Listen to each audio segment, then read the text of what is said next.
Hey guys, welcome to my first quick movies on the Harry Potter series, which I will be doing until Fantastic Beasts. And the first one is, of course, Sorcerer's Stone / Philosopher's Stone. Yeah, if you're English, it's Philosopher's Stone. If you're American, it's Sorcerer's Stone. But if you don't know how this series works, what it is I explain a movie as quick as possible, and that's pretty much it. So let's get into the movie.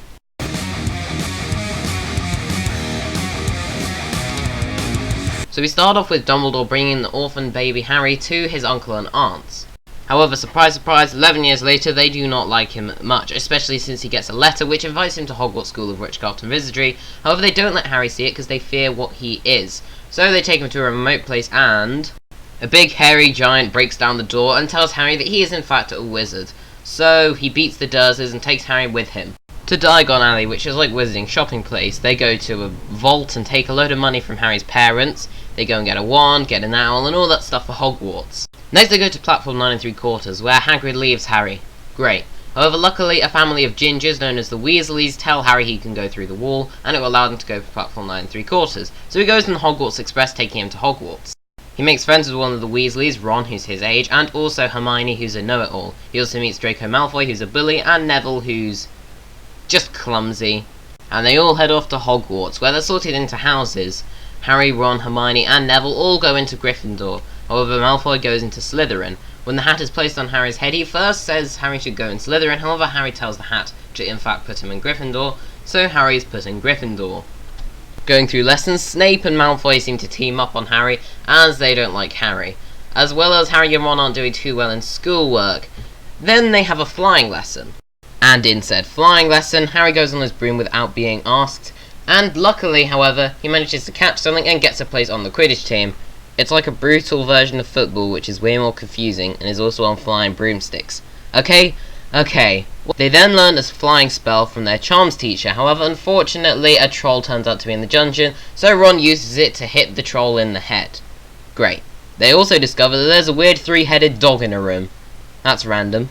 Harry has a lesson with Professor Quirrell, who's a scaredy cat teacher of defense against the dark arts. Touch ironic there, isn't it? Anyway, he next has a Quidditch match where his broom magically gets bewitched. Hermione thinks it's by Snape and sets fire to his cloak, which is very fortunate. Even though she knocks over a load of people, Harry is now in control of his broom and he wins the game. Anyway, it's Christmas, and Harry gets this weird invisible cloak that when worn will make him turn invisible. However, Hermione thinks that the 3-headed dog is guarding something, and Hagrid lets slip that it has something to do with someone named Nicholas Flamel. So Harry uses his cloak in the middle of the night to go check in the restricted section, as nothing showed up in the normal section of the library. Unfortunately, in the restricted section things go wrong and he's chased by the caretaker Filch. Then he sees Professor Snape interrogating Professor Quirrell and finds a mirror, which shows him his parents and shows Ron him being successful. Weird.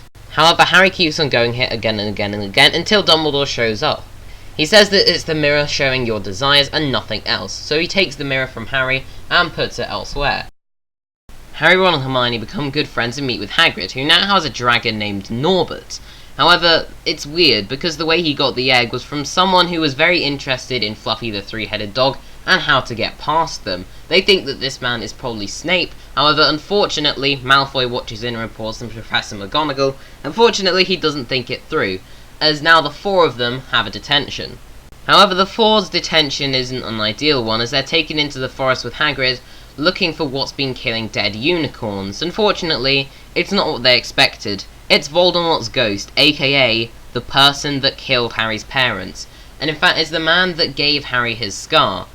However, luckily a centaur saves the day, and they all get out safely. Detention served. However, now Harry, Ron and Hermione are getting worried, thinking that Snape and Voldemort are working together to bring Voldemort back to life, as it turns out that Nicholas Flamel made the Philosopher's Stone, something that can gain someone immortality. So the 3 go in the middle of the night to try and get to the stone before Snape. They first have to get past the dog by playing music, however the dog barks at them and they luckily get down.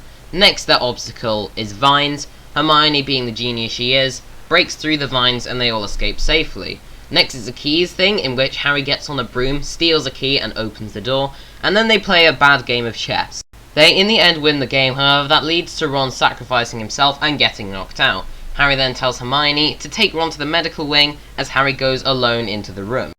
However, it is revealed that it was in fact Quirrell who was behind the whole thing. He tried to kill Harry, he tried to steal the stone, and in fact Snape was the one who was trying to protect Harry and the stone.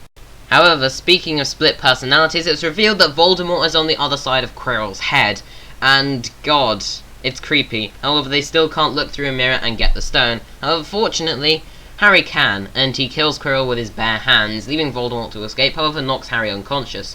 Dumbledore comes in to save the day, and it's revealed that the stone was destroyed by Dumbledore. In return, Nicholas Flamel sadly had to die.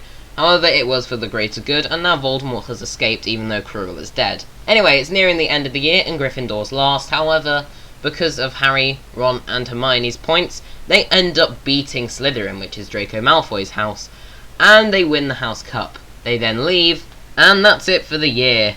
Back to more abusive Dursley things. Anyway, check out my Twitter and my gaming channel, MrChicken167, and the Chamber of Secrets will be out very soon. Not to mention, be sure to subscribe, like, and comment if you enjoyed this video, and I will see you guys later. Bye!